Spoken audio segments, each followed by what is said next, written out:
ये बुलाए हैं कि शाहपुर की जो जनता है उसके बारे में बात करें, क्योंकि अभी तक तो जितनी भी चुनाव हुए हैं उस चुनाव में जनता की बात नहीं की जाती है। बात की जाती है अपने बारे में, अपने परिवार के बारे में, किसने किसको क्या किया उसके बारे में, कौन किससे बदला लेगा उसके बारे में। और कहीं ना कहीं इस बीच में दो पार्टियों और दो नेताओं के बीच में जनता जो है वो पिस जाती है। जनता सोचती है कि हम है कहाँ पे, हमारा अस्तित्व क्या है। जनता कंफ्यूज होती है कि आखिर चुनाव आता है तो किसके लिए आता है। हमें अपना नेता चुनने के लिए आता है, लेकिन यहाँ बातें तो जनता की होती नहीं है। और अभी तक यही परिपाटी चलते आई है कि जनता के बारे में कोई बात नहीं कर रहा है। आज भी आपने देखा होगा कि जो भी एनडीए के हैं और राजद के जो भी अपने उम्मीदवार हैं वो जनता की बात नहीं कर रहे हैं कि पिछले जो हमारे भावी विधायक थे, जो भी थे, हमारे 10 साल रह चुके हैं, वो 10 साल देखे हैं कि 10 साल शाहपुर के बीच वो घूम रहे हैं, तो वो भी अवगत होंगे कि क्या क्या समस्याएं हैं। लेकिन उन्होंने उन समस्याओं की कभी बात नहीं की। उससे पहले मुन्नी देवी जी बीजेपी की थी, जो एनडीए की थी, 10 साल वो रही हैं, और उनके ही परिवार से आज जो उम्मीदवार खड़े हैं, तो दोनों परिवार जो है, ये परिवार अपनी बातें कर रहा है, यहाँ की जनता की बात नहीं कर रहा है। जबकि दोनों ने 10-10 साल देखा है, और 10-10 साल देखने के बाद सिर्फ अगर विकास के नाम पे कुछ होता है तो वो है पुल पुलिया और रोड। पुल पुलिया और सड़क।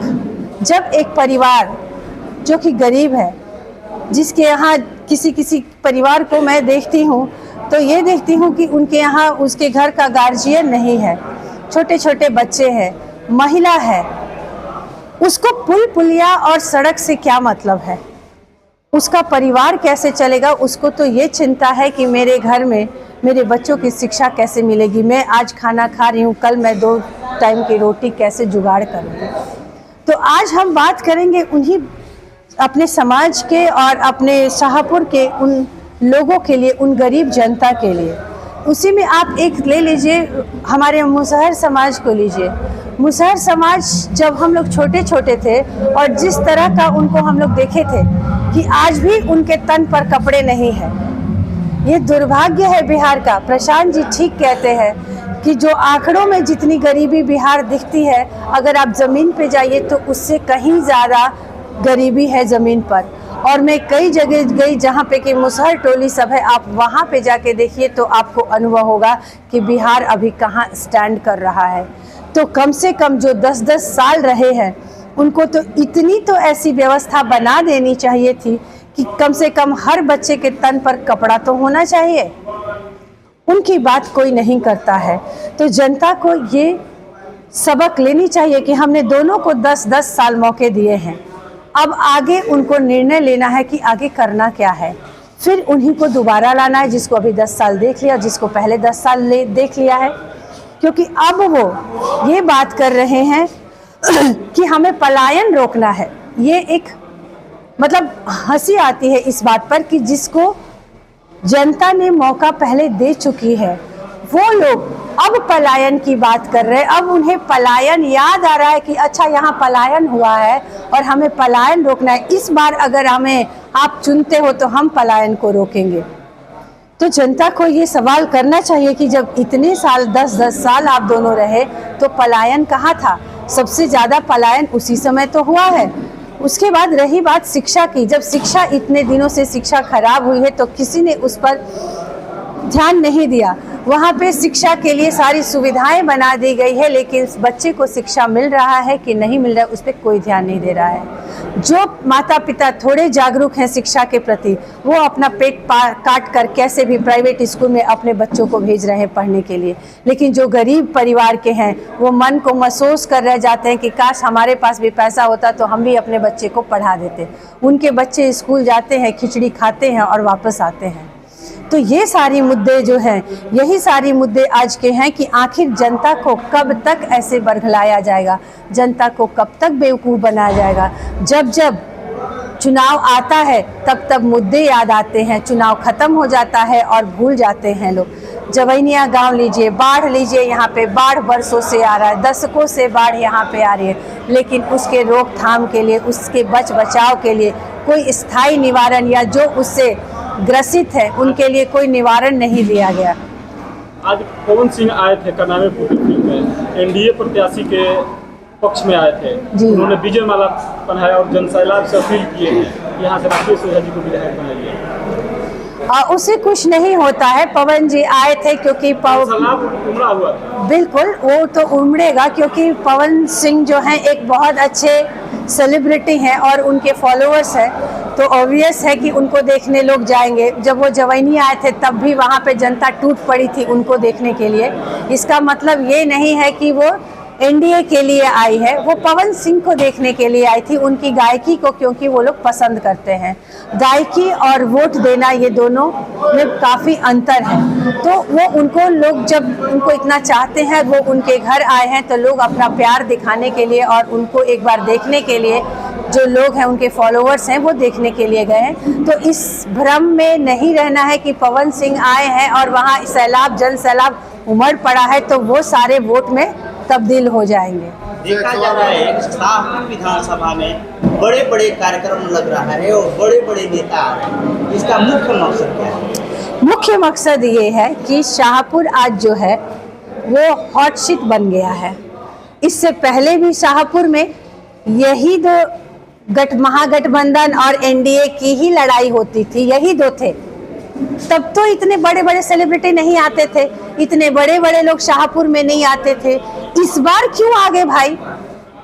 इस बार इसलिए आ गए क्योंकि इस बार मैदान में जनसुराज भी है और जनसुराज से कहीं ना कहीं भय है, जिससे बड़े बड़े नेता, दिग्गज नेताओं को लाया जा रहा है और सेलिब्रिटीज को लाया जा रहा है। ये बात जग जाहिर है और समझने वाली है, क्योंकि इससे पहले भी अगर लोग आए हुए थे तो कहते कि नहीं भाई वो हमेशा ही आते हैं अपने पार्टी को सपोर्ट करने के लिए, लेकिन इस बार आए हैं तो कह रहे हैं कि त्रिकोणीय यहाँ पे नहीं है, लेकिन त्रिकोणीय है। ये वो अपने मुंह से नहीं कहना चाह रहे हैं। त्रिकोणीय यही साबित करता है कि इतने दिग्गज लोग और इतने बड़े बड़े सेलिब्रिटी शाहपुर में आ रहे हैं। सवाल है कि कहीं और भी तो आ सकते थे, सिर्फ शाहपुर ही क्यों?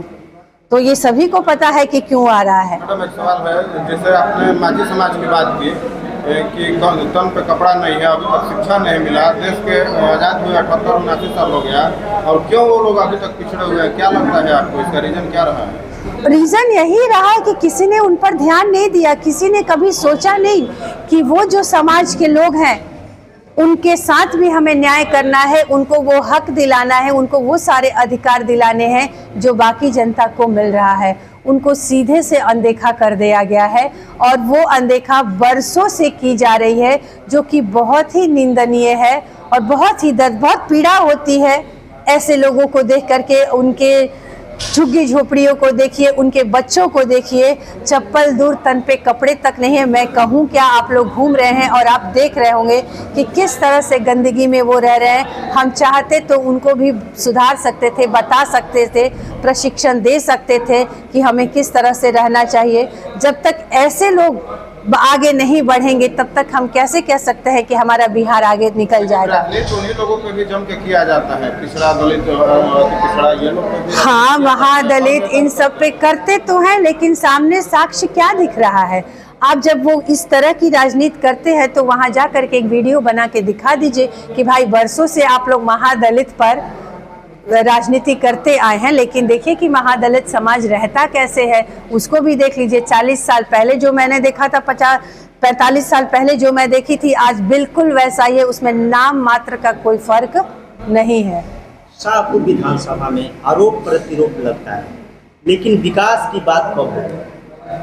बात तो यही है। आज मैंने जनता की बात क्यों की? यही तो बात की कि वो आपस में ही आरोप प्रत्यारोप करते रह रहे हैं, उनको और कुछ नहीं दिख रहा है। उनको दिख रहा है कि वो क्या किए और हम क्या किए, कौन किसका हत्या किया और कौन किससे बदला लेगा।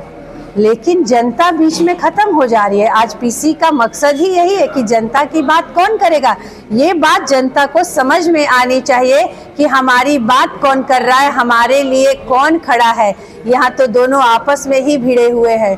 तो इसीलिए मैं जनता से कह रही हूँ कि आप लोग इस चीज़ को ध्यान से देखिए और समझिए, सोचिए कि इस बार आपका परिवार जीतेगा या कि फिर वही नेता और वही पार्टी जीतेंगी। अगर परिवार हारा तो ये आपकी हार होगी, अगर कोई पार्टी जीता, नेता जीता, तो ये आपकी हार होगी, क्योंकि आप ही जिता रहे हो और हरा रहे हो।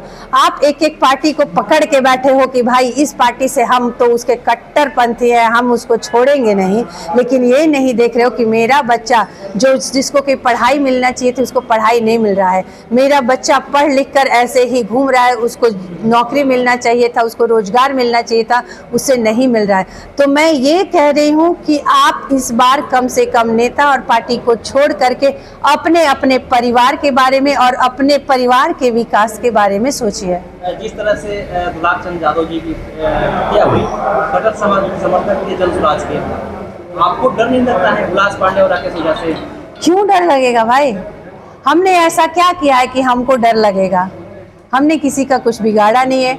हम अपना जॉब छोड़कर, नौकरी छोड़कर आकर गांव में 2 साल से रह रहे हैं, लोगों को जागृत कर रहे हैं कि उनका जीवन सुधरे, उनके परिवार, उनके बच्चे का भविष्य अच्छा हो। हम ये कार्य, हम कोई गलत काम तो कर नहीं रहे हैं, तो हम किसी से डरेंगे? कोई होगा जितना बड़ा जो भी हो कि जिस वजह से वो इतने अपना नाम बना के रखे हैं, चाहे हुलास पांडे जी हो या चाहे जो भी हो, मेरा और उनका क्या संबंध है? जैसा उनका, वो अपने समाज में रह रहे हैं, हम भी आए हैं अपने समाज में रह रहे हैं, अपने विधानसभा में रह रहे हैं, अपने घर अपने परिवार के साथ रह रहे हैं, और परिवार के पास जाने और मिलने से तो कोई रोक नहीं सकता है। गुलाब चंद यादव जनसुराज के समर्थक थे या आरजेडी के? क्योंकि उनके मौत के कुछ ही क्षण के बाद उनके पोता का स्टेटमेंट आ रहा है कि वो आरजेडी के प्रचार प्रसार करने जा रहे थे, उस समय उनकी मृत्यु हुई। ये दबाव में भी तो बोल सकता है कोई, उसको राजनीतिक ट्विस्ट देने के लिए कुछ भी तो किया जा सकता है। ये आप कैसे मान लेंगे? ये तो जग जाहिर है कि वो जनसुराज के कट्टर समर्थक थे और वो थे। स्टेटमेंट तो राजनीति आई है और वोट का समय आया है, चुनाव है, तो आजकल देख रहे हैं कि दबाव में जब अपहरण ही कर लिया जा रहा है और नामांकन वापस ले लिया जा रहा है, तो ये बयान तो बहुत छोटी सी बात है।